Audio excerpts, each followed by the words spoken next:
Successful transition from first generation to second generation is 30% only.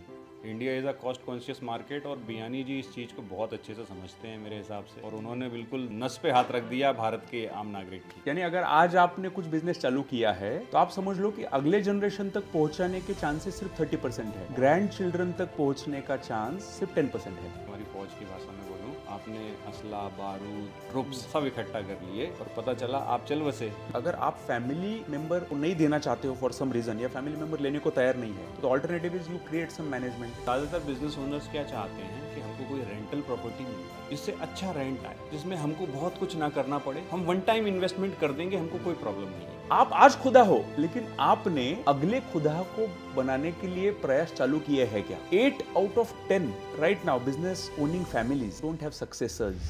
सो आज के हमारे SME owners, आज के हमारे बिजनेस ओनर्स की जिस प्रॉब्लम पे हम बात करने वाले हैं वो मुझे आप बताएंगे।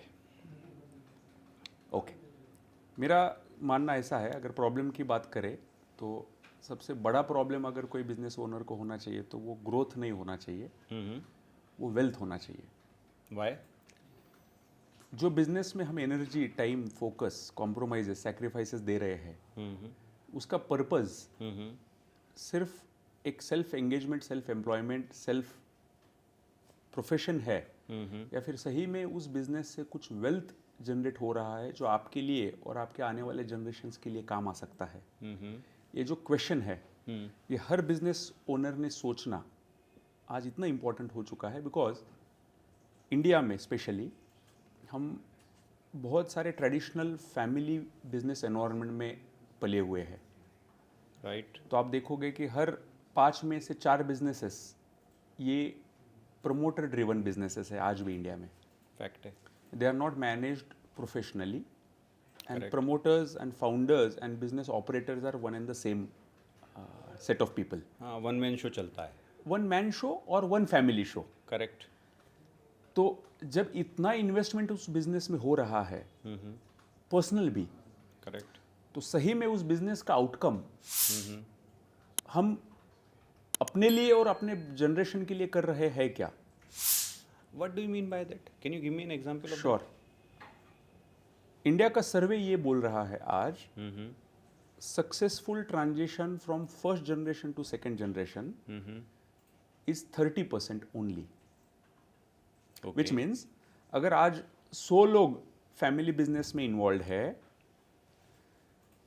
उनका जब अगला जनरेशन आएगा बिजनेस चलाने के लिए या उस एज में, तो there are only 30% chances that the business will continue to the second generation.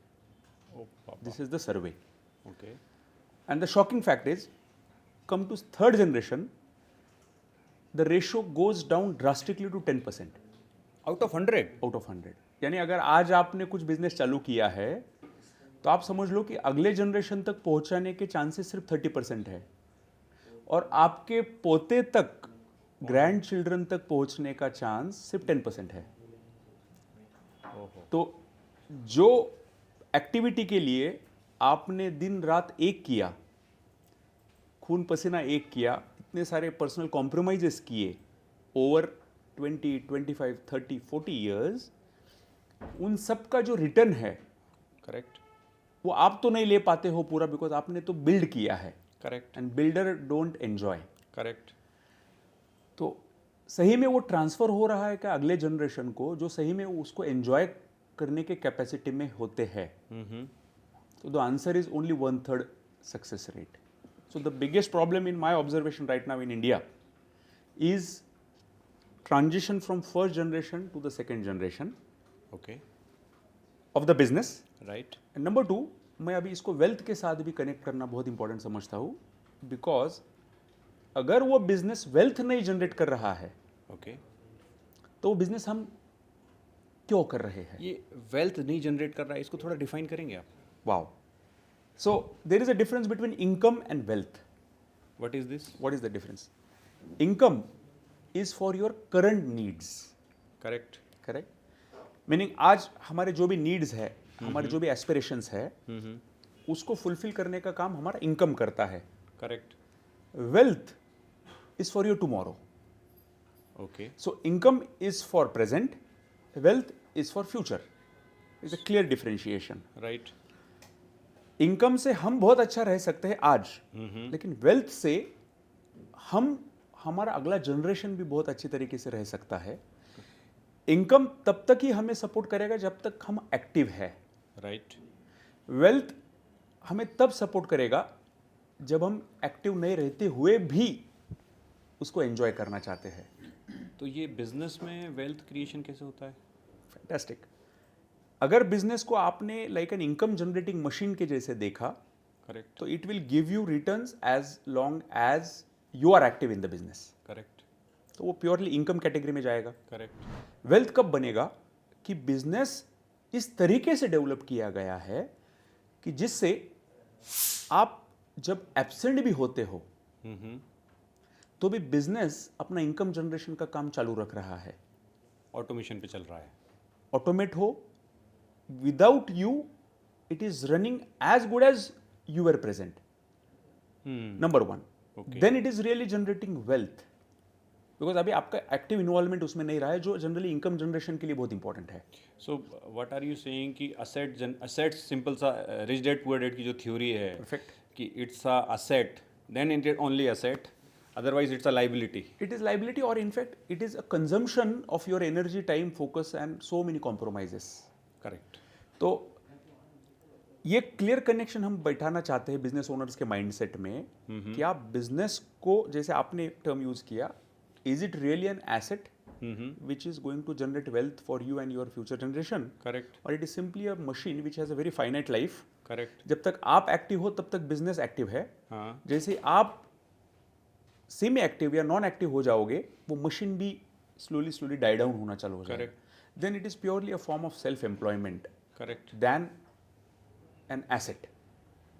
अब एक एसएमई के कॉन्टेक्स्ट से अगर मैं पूछूं तो एक एसएमई कैसे एक सेल्फ एम्प्लॉयमेंट के बिजनेस को इस तरह के फॉर्मेट में कन्वर्ट कर सकता है, एक असेट में कन्वर्ट कर सकता है? Interesting question. कोई भी जब आप डिसीजन लेना चाहोगे तो शेखर भाई आप ये देखोगे कि सबसे पहला बैरियर जो है कोई भी डिसीजन में, वो बैरियर आपको क्या लगता है कि वो एक्सटर्नल चीज है या वो पहले इंटरनल चीज है? अगर मैं कॉन्शियस लेवल पे जाऊँ, देखो पहले थॉट होता है, everything is a thought, then it becomes a material. तो सुपर सुपर. सो थॉट है, मीनिंग पहले इंटरनलाइजेशन है, करेक्ट. विच मीन्स पहले माइंडसेट है. हाँ. तो हमारे क्वेश्चन का आंसर भी वहाँ पे छुपा हुआ है कि एक बिजनेस को एसेट में कन्वर्ट करने का सबसे अगर पहला कोई स्टेप होगा तो माइंडसेट लेवल का है. ओके. इंटरेस्टिंग. कि माइंडसेट हमने वो बना लिया है क्या कि my business is beyond N income generating vehicle. Right. My business is my passion, इसलिए मैं कर रहा हूं, या वो बिजनेस में मेरे पैशन के साथ साथ सिस्टम्स भी है, प्रोसेस भी है, प्रोसेस भी है, स्ट्रक्चर्स हैं उसके अंदर. मॉडल भी है. राइट. इन शॉर्ट एक अच्छा स्ट्रॉन्ग स्ट्रक्चर है जो कल मेरा पैशन नहीं भी रहा उस बिजनेस में तो भी वो बिजनेस डिस्टर्ब नहीं होगा. बट एक क्वेश्चन है मेघानंद भाई यहाँ पर, क्योंकि क्या होता है कि देखो अगर थियोरेटिकली बात करें तो सब चाहते हैं कि ऐसा हो. करेक्ट. अगर मैं 100 लोगों से पूछूंगा तो सही यही आंसर देंगे, बिल्कुल ऐसा होना चाहिए. फिर कृपा कहाँ रुकी हुई है? क्यों नहीं होता? इंटरेस्टिंग. इसका आंसर भी एक्चुअली आपके ही क्वेश्चन में था, फ्रैंकली, कि थॉट लेवल पे तो सब लोग आइडियल चाहते हैं, करेक्ट, लेकिन एक्शन लेवल पे उसका कन्वर्जन नहीं है. Can you give me an example of that? Okay. अभी मैं अगर बिजनेस को देखूं कि कुछ लोगों ने स्केलिंग पे बहुत फोकस किया. राइट. हम अगर एग्जांपल लेवे जो सब लोग जानते हैं, हमारे जितने भी यहाँ पे ऑडियंस देख रहे होंगे वो बिल्कुल ये दोनों एग्जांपल को रिलेट कर पाएंगे. सबसे बड़ा एग्जांपल हम लेते हैं कुछ सालों पहले जो सुपरस्टार ब्रांड था इन the industry, specially they were the first movers in the industry, okay, specially in the retail mall segment. अगर आप ही उसको रिलेट कर पाओ कि कुछ सालों पहले सबसे बड़ा नाम, सबसे पहला नाम कौन सा आता था in retail branding, retail malls? Big बाजार. सुपर. करेक्ट. Absolutely yes. हम रिटेल मॉल ये नाम लिया तो हमारे सामने एक ही ब्रांड दिखता था, बिग बाज़ार। करेक्ट। आज हमें बिग बाज़ार ढूंढने पे भी नहीं दिखता है। राइट। तो इसके पीछे क्या रीज़न है, हमें ढूंढना होगा। Right. vis-a-vis then we will share another case study to relate, but अगर मैं पहले बिग बाज़ार को देखूँ तो बिग बाज़ार ने क्या अच्छा किया और क्या नहीं किया, इसका अगर हम डाइसेक्शन करें, they focused on brand building, very good. Correct. They focused on right locations, right. They focused on new concept in the industry at that point in time, correct. In retail malls. Correct.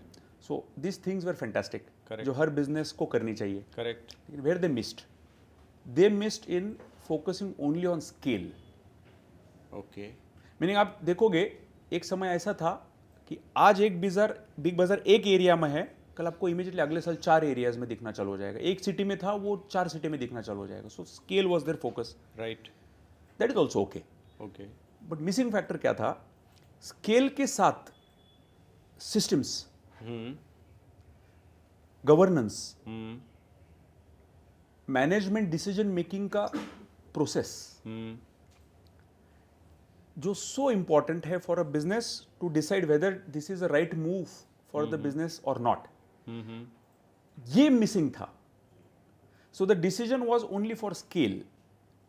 यहाँ पे जो filters होने चाहिए थे, correct, कि हम जो speed से स्केल कर रहे हैं उस स्पीड को सपोर्ट करने के लिए हमारे पास उतना डिसीजन मेकिंग सिस्टम स्ट्रांग है क्या, हमारे पास उतना स्ट्रांग सपोर्ट टीम है क्या जो डिसीजंस भी ठीक से फिल्टर कर सके। राइट। नंबर 3, जो ओवरऑल बिजनेस का मॉडल है जिसमें finance management is so important, तो जितना हमें समझ में आया है उस केस स्टडी से, money generated from the business scale was used for non-business uses, meaning non-core business uses, like real estate.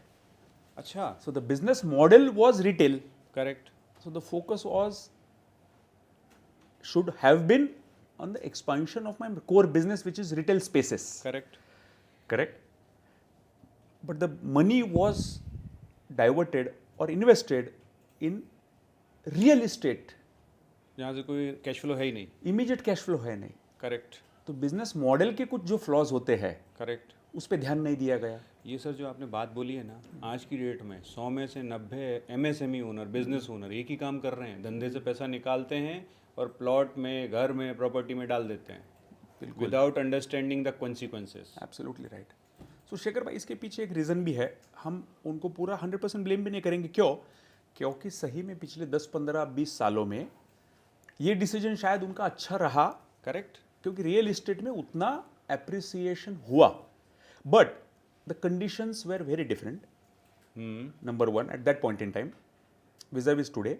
और सेकंड, कि रियल एस्टेट में इन्वेस्ट करने के समय बहुत सारे ऐसे बिजनेस ओनर्स हमने देखे हैं, उनको बिजनेस बंद करना पड़ा बिकॉज ऑफ द ब्लॉकेज। हाँ, रियल एस्टेट कैश चॉक कर देता, कैश चोक कर देता है।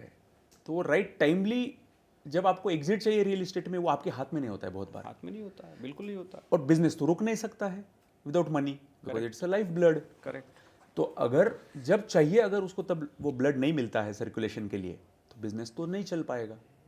अभी आपसे जस्ट पहले पॉडकास्ट पे मेरे साथ आदित्य भाई थे, उनसे बात हुई। Mostly real estate investments are illiquid, correct, not fundable, correct, and third and most, cash flow not supported. तीनों पैरामीटर्स पे फेल होते हैं। और मज़ेदार बात है कि SME ओनर्स को जब समझ में आता है तब तक गाड़ी जा चुकी होती है, बहुत दूर जा चुकी होती है। Very good. तो ये डिसीजन उनका बहुत फिल्टर करके, करेक्ट, और बहुत कैलकुलेटेड तरीके से होना चाहिए, जो बहुत सारे SME ओनर्स के केस में हम देखते हैं कि नहीं होता है। नहीं होता है। The decision is based on gut feeling, pure gut feeling, lot of gut of the owner, कि नहीं, मुझे लगता है कि ये इन्वेस्टमेंट मुझे बहुत ज़्यादा जल्दी फास्ट पैसा देगा विज़ माई बिजनेस। आप मानेंगे बॉस, हम अभी क्लाइंट्स के साथ बैठते हैं, पता उनका माइंडसेट क्या है कि शेखर भाई, जितना धंधा मैंने, मतलब जितना पैसा मैंने पूरे धंधे में नहीं बनाया, उससे ज़्यादा तो मैंने लैंड में बना लिया इस फैक्ट्री की।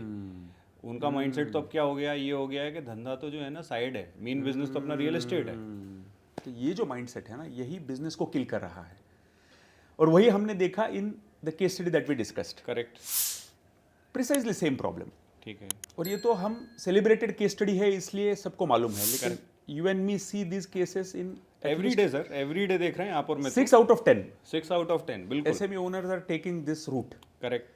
अभी जब हम वेल्थ की बात करते हैं तो फिर कुछ एग्जांपल हमने ये भी देखने चाहिए कि जो बिजनेस में सही इन्वेस्टमेंट करके भी बहुत अच्छा वेल्थ बना सकते हैं। राइट। और अगर उसी इंडस्ट्री की बात करें, रिटेल मॉल कॉन्सेप्ट की, तो हमारे सामने आज एक बहुत अच्छा पावरफुल एग्जांपल हम सबके सामने है। तो आज का ऐसा कौन सा कंपनी जो रिटेल मॉल बोला कि आपके माइंड में सबसे पहला आता है? Damani ji, DMart. DMart. So retail mall is equal to DMart, ये इक्वेशन आज हम सब जान रहे हैं। करेक्ट। और यही तो डिफरेंशिएटर है बिग बाजार कॉन्सेप्ट और डीमार्ट कॉन्सेप्ट में, कि इन्होंने फोकस कहाँ किया? कोर बिजनेस पे। इन्होंने भी फोकस किया लोकेशंस पे, स्केल पे, लेकिन ब्लॉक पैसा रियल एस्टेट में नहीं किया। करेक्ट। ब्लॉक पैसा किया इन्वेंट्रीज में, करेक्ट। जो उनका रियल डिफरेंशिएटर है। करेक्ट। यानी वो लोग, हम सबको बिजनेस मॉडल अभी डीमार्ट का समझ में आ रहा है। So they buy in bulk directly from the source at such attractive prices and they pass on some benefit of those price difference to the end customer. Correct. That is their model. Very simple. Simple है। तो पैसा उन्होंने भी लगाया, लेकिन पैसा लगाया for the core business activity, correct. Not the ancillary activity like real estate for the business. आपको मज़ेदार बात बताऊँ मेघानंद भाई, अभी मैं उस पर थोड़ा रिसर्च कर रहा था डीमार्ट पे, तो एक इंटरेस्टिंग चीज़ मुझे पता चली। रियल एस्टेट में इन्होंने भी पैसा डाला। करेक्ट। फर्स्ट एग्जाम्पल में हमारे राइट। बियानी जी ने। करेक्ट। रियल एस्टेट में डीमार्ट भी पैसा डालता है, बट देखिए दोनों में डिफरेंस कितना है। बियानी जी ने स्टोर्स नहीं खरीदे जहाँ पर वो रेंट पे कर रहे थे, उन्होंने बाहर की रियल एस्टेट खरीदी। करेक्ट। डीमार्ट स्टोर खरीद के शुरू करता है, वो भी पैसा रियल एस्टेट में ही डालता है, बट द प्लेसमेंट कितना अलग है। प्लेसमेंट कितना अलग है। और मैं भी उसमें स्टडी करते करते मुझे समझ में आया कि एक लॉन्ग टर्म एडेड एडवांटेज जो वो बिल्ड कर रहे हैं, अब उनको रेंटल यील्ड पे नहीं करनी, तो वो ये नहीं करते कि वो पैसा अपनी बैलेंस शीट में ऐड बैक कर लें, वो एज अ डिस्काउंट अपने कस्टमर को पास ऑन कर रहे हैं, जो कोई भी आज की डेट में मुझे नहीं लगता रिटेल जाइंट भी कर पाएगा। बिल्कुल सही है। ये जो बिजनेस मॉडल उन्होंने डेवलप किया है ना, it's a very unique, so unique, so unique, so unique. तो आप एक जगह पे रेंटल सेव कर रहे हो बहुत हद तक, एक जगह पे आप बल्क परचेसिंग से परचेस कॉस्ट डिस्काउंट इतना बड़ा ले रहे हो, और वो सारा पास ऑन उसमें का कुछ पोर्शन कस्टमर को दे रहे हो, बहुत बड़ा पोर्शन आप खुद रख रहे हो। तो ये जो बड़ा बिजनेस मॉडल है ना, इट इज जस्ट बिकॉज उन्होंने सिर्फ स्केल पे फोकस नहीं किया, उन्होंने स्केल के साथ साथ बिजनेस मॉडल पे भी काम किया। मॉडल पे बहुत बढ़िया काम किया है। नंबर 1। दूसरी बात आप देखो उनके सिस्टम्स, डीमार्ट के सिस्टम्स हर जगह पे यूनिफॉर्म होंगे, हर जगह पे उनका फोकस एक ही है, हमें एक्स्ट्राऑर्डिनरी कस्टमर एक्सपीरियंस देने की जरूरत नहीं है। करेक्ट। लेकिन हमारा डिफरेंशिएटर होना चाहिए price. Very clear idea of their real strengths. Correct. तो उन्होंने फोकस फ्लैशी चीजों पे किया ही नहीं है। करेक्ट। आप कोई भी डीमार्ट मॉल में आपको एक्स्ट्राऑर्डिनरी कोई ऐसा फील नहीं होगा कि I am here for a 5 star treatment. Correct. But आपको 100% ये फील होगा कि डीमार्ट से ज्यादा इकोनॉमिकल प्राइस बहुत कम मिलेगा मुझे, इससे सस्ता नहीं मिलेगा कहीं। ये जो डिफरेंशिएटर है ना, ये उन्होंने यूनिफॉर्म रखा हुआ है सब लोग मर्सिडीज से All over जाते हैं India. सामान लेने वहाँ। India is a cost conscious market, और बियानी जी इस चीज़ को बहुत अच्छे से समझते हैं मेरे हिसाब से, और उन्होंने बिल्कुल नस पे हाथ रख दिया भारत के आम नागरिक की। तो ये जो बहुत बड़ा डिफरेंशिएटर है ना, ये डीमार्ट का फोकस है। अब सेकंड अपना इसमें एक क्वेश्चन ये पैदा हो जाता है कि ये सेम चीज़ एक एसएमई ओनर कैसे करे अपने लिए। Very interesting question again. See SME owners अपने अपने बिजनेस के मेरे हिसाब से बाप होते हैं, राइट। और वो जानते हैं बहुत सारी चीज़ें करेक्ट। कि ये मेरे बिजनेस का real frankly speaking sweet spot क्या है। करेक्ट। इसके वजह से तो वो इतना बिजनेस बना पाते हैं। करेक्ट।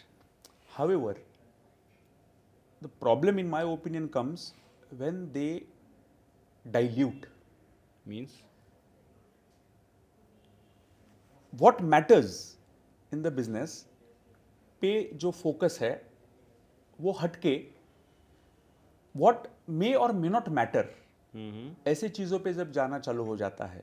एग्जाम्पल, एक हमने रियल एस्टेट का एग्जाम्पल लिया, व्हाट डजंट मैटर, उस पे पैसा और फोकस जाना चालू हुआ।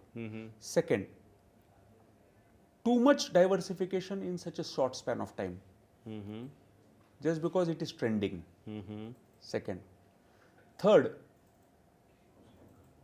जब बिजनेस को जरूरत है रियल इन्वेस्टमेंट का, तब उसमें इन्वेस्टमेंट नहीं करना और ड्राइंग्स ज़्यादा करना फॉर पर्सनल एस्पिरेशंस. महंगी गाड़ी महंगा घर. Absolutely right. Status symbols.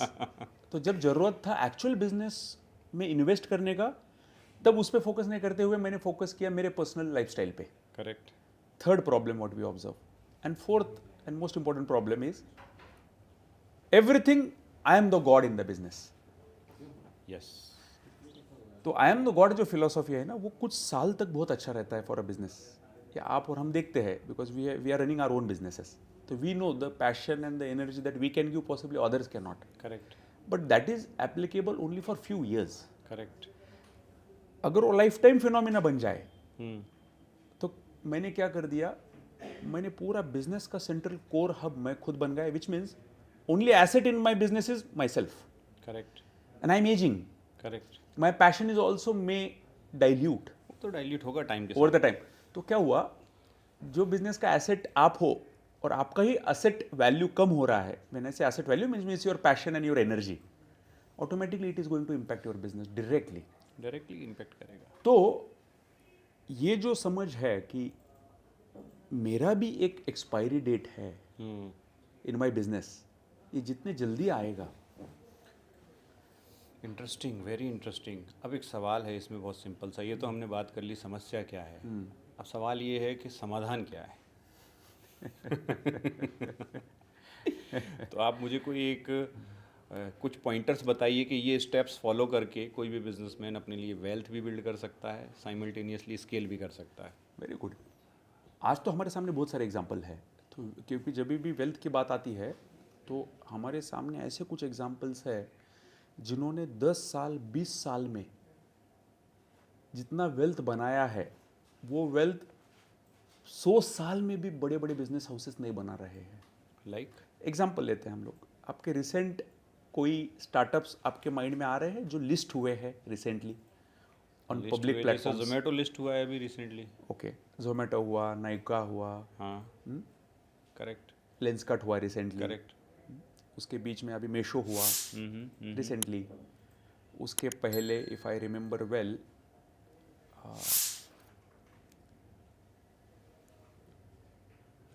Sugar हुआ.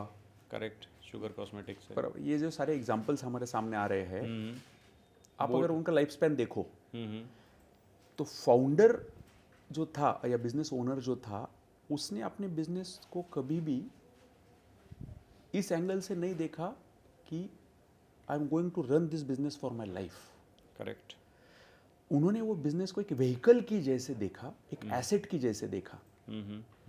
यानी मैं बिजनेस को मैनेज करूंगा, ग्रो करूंगा, स्केल करूंगा, पैसा मेरा ही हो जरूरत नहीं है. करेक्ट. पैसा देने के लिए मेरे पास इन्वेस्टर्स होंगे. करेक्ट. सिस्टम्स को इम्प्लीमेंट करने के लिए मेरे पास टीम होगा. मेरा माल खरीदने के लिए मेरे पास अच्छा कस्टमर बेस होगा. So what I am trying to do is I am not building a single business, I am building an ecosystem. Right.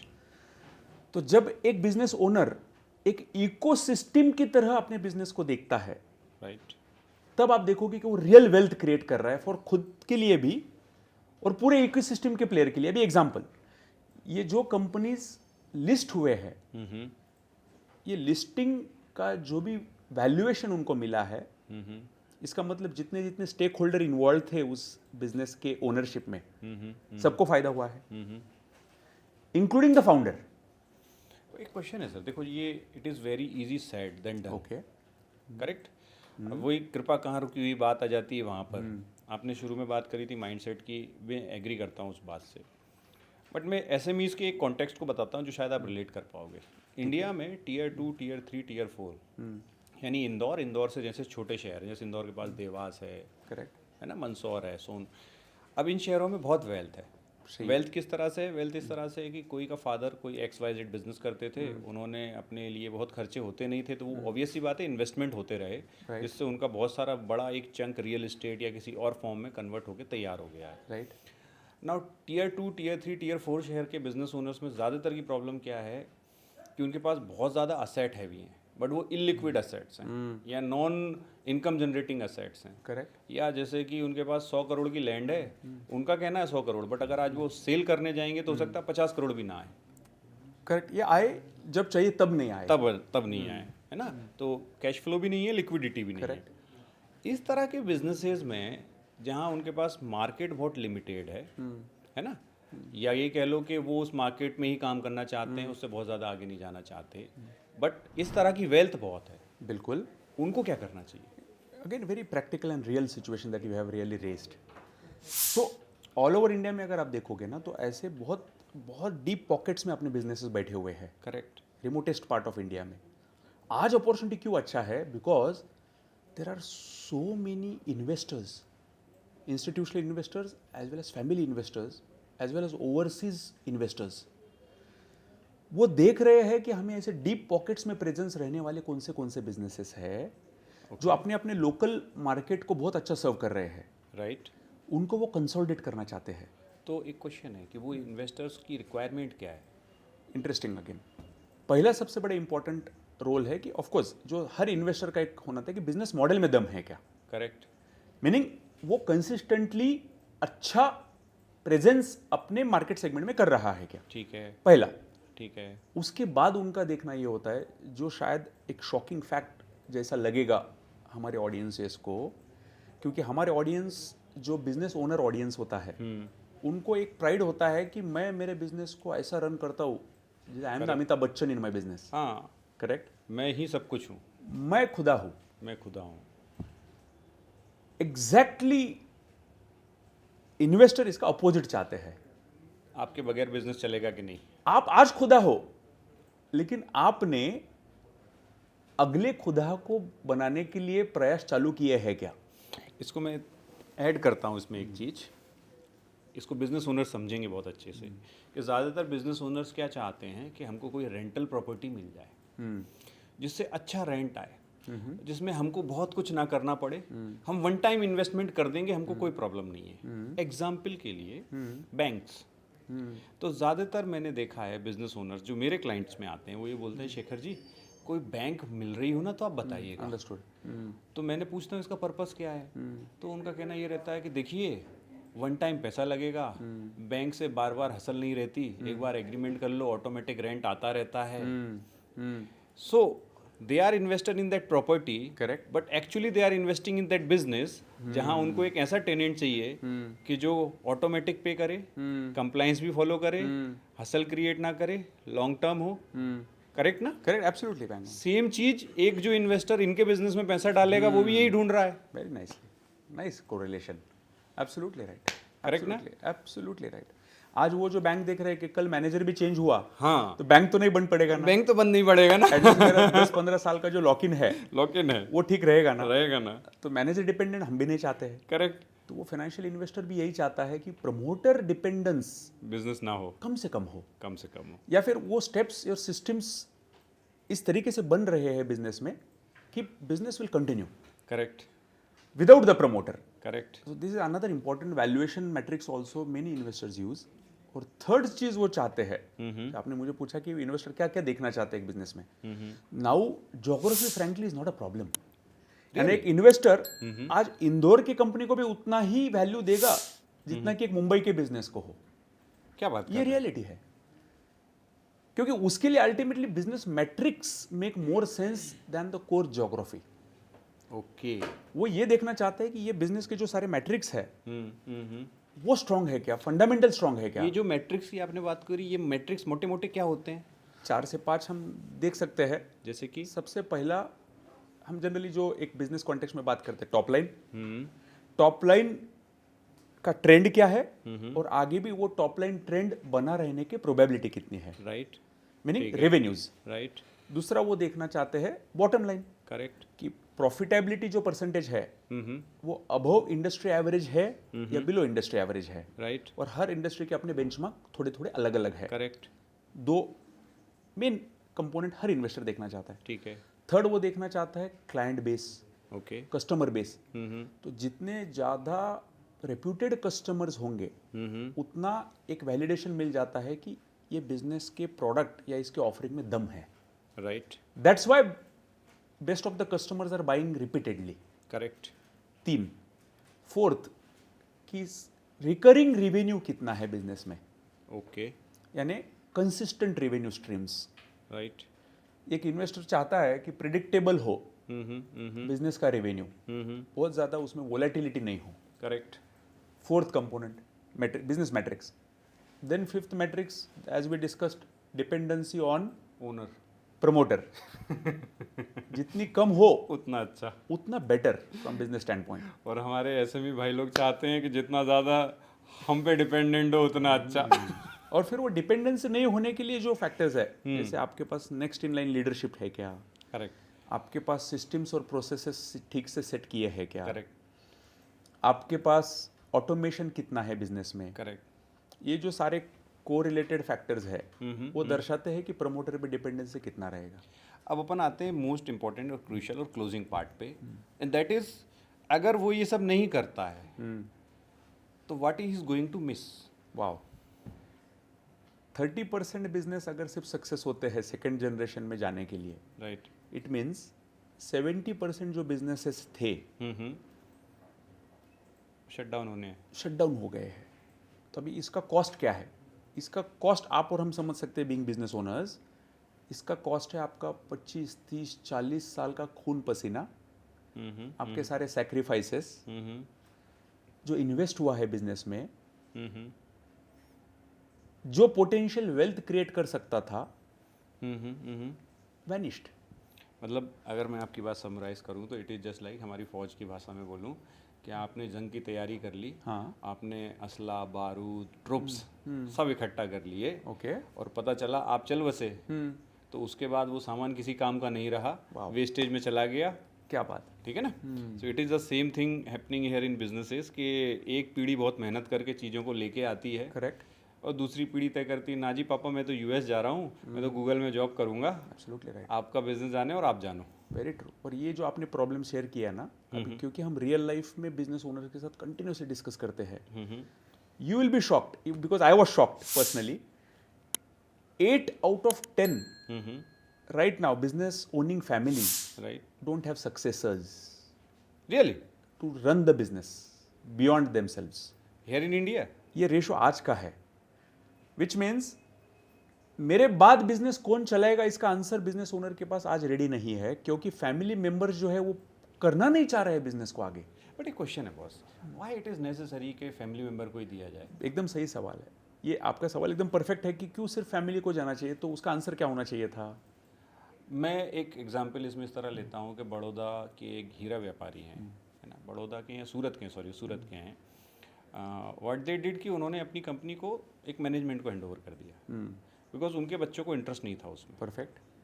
सो ना बच्चे भी खुश हैं, करेक्ट, और फैमिली का बिजनेस भी सिक्योर है, जो उनका प्रोस्पेक्टिव मुझे समझ में आता है. बिल्कुल सही, बिल्कुल सही. तो ये आपने एक इम्पॉर्टेंट ऑल्टरनेटिव सामने रखा है कि अगर आप फैमिली मेंबर को नहीं देना चाहते हो फॉर सम रीजन, या फैमिली मेंबर लेने को तैयार नहीं है, तो alternative is you create some management. Right.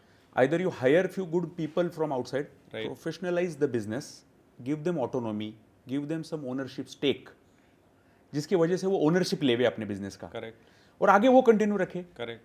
और आपको वैल्यू मिलता रहे correct. In various forms, Correct. Like royalties, goodwill, profit share etcetera, beyond your self. Correct.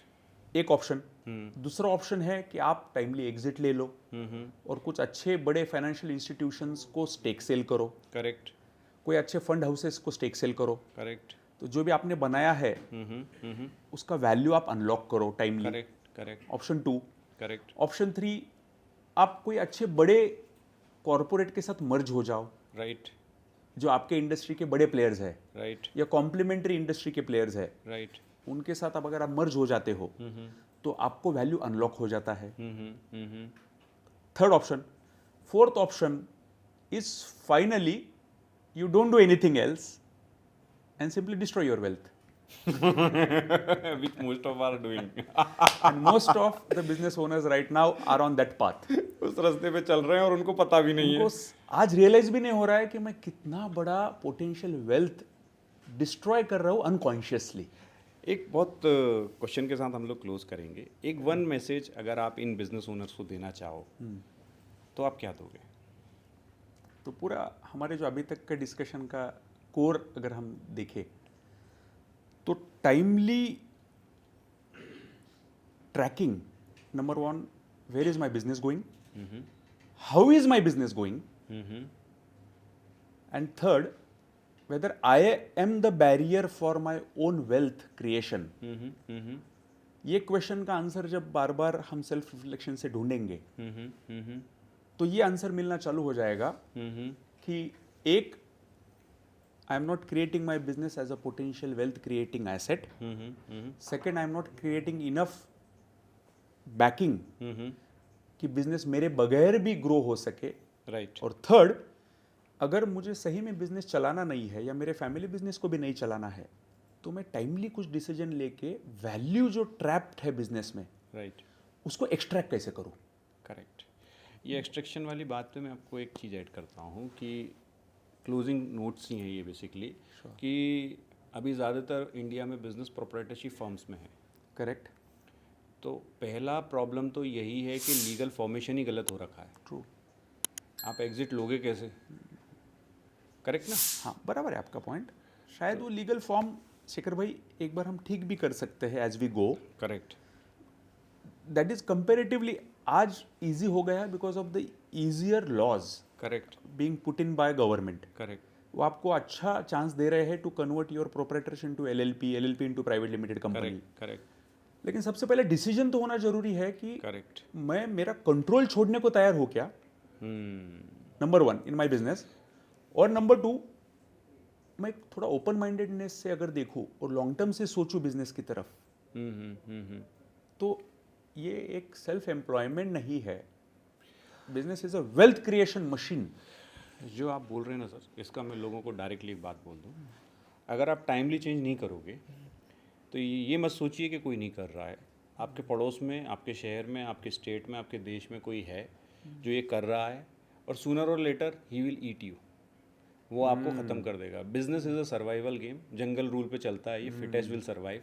अगर आप फिटेस्ट नहीं रहोगे, टाइम के साथ रिलेवेंस नहीं रहोगे, you will be finished.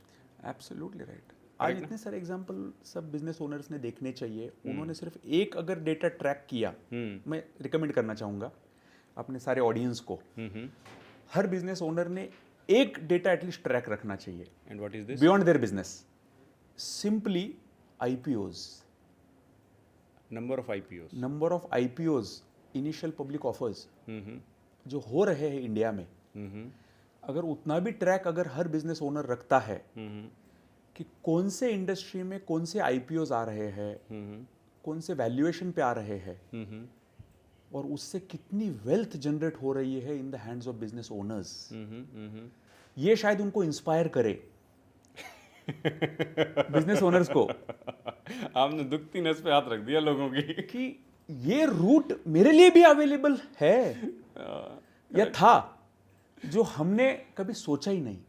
Correct. तो इतना एक अगर अवेयरनेस सिर्फ आ जाए अपने बिजनेस ओनर कम्युनिटी में ऑल ओवर इंडिया, तो भी काम हो जाएगा कि please look at your business as wealth generation machine rather than an income generating self employment. नहीं, नो इशू सर, वो अभी टाइम के साथ हो रहा है। अभी काफ़ी आईपीओज आने वाले हैं। मुझे लगता है कि पुरानी जनरेशन और नई जनरेशन में फंडामेंटल डिफरेंस तो ये आ गया है, क्योंकि ये जो सेकंड जनरेशन ज्वाइन कर रही है उसमें कई बच्चे हैं जो इस बात को समझ रहे हैं और वो अपने बिजनेस को इस स्ट्रक्चर पे लेके आ रहे हैं। बिल्कुल सही। उनको पहले जनरेशन का सपोर्ट लगेगा शेखर भाई। वो तो सर देखिए, एक टॉम एंड जेरी वाला रिश्ता है। मैं उसको टॉम एंड जेरी का रिश्ता इसलिए बोलता हूँ क्योंकि पिछली जनरेशन को लगता है कि इन बच्चों को क्या पता है, और नए जनरेशन के बच्चों को लगता है कि यार हमको अथॉरिटी नहीं है तो हम काम करें क्यों। तो it's a different debate, but the thing is that कि वो हो रहा है। पेस थोड़ा स्लो है, थोड़ा फास्ट पेस होने की उसको ज़रूरत है। आई होप सो कि दिस कन्वर्सेशन ऐड वैल्यू। कुछ बच्चे अपने पापाओं मम्मियों को दिखाएंगे, कुछ पेरेंट्स अपने बच्चों के साथ शेयर करेंगे, तो दोनों हो सकता है एक पॉइंट पे आके डिसीजन ले पाएँ कि हम आपको कैसे साथ साथ आगे चलना है। बिल्कुल सही। That would be really worthwhile our efforts. Yes, that's it. वही हमारा कोशिश है कि इंडिया की इकोसिस्टम को आगे लेके जाना, इंडिया के एमएसएमईज को आगे लेके जाना, because you are the backbone guys, मानो या मत मानो। ओके, तो आज के कॉन्वर्सेशन को मैं विराम देते हैं। Thank you very much. Thank you, और इसी के साथ शेखर हम भाई। शो को समाप्त करते हैं। तो भाइयों, जय हिंद, जय भारत। Thank you. अगर आपको या आपके किसी परिचित को इस टॉपिक से रिलेटेड कोई भी हेल्प रिक्वायर्ड है तो मेरी और मेरी टीम का नीचे डिस्क्रिप्शन में हमने एक नंबर दिया है, हम आपकी हेल्प करने के लिए अवेलेबल हैं।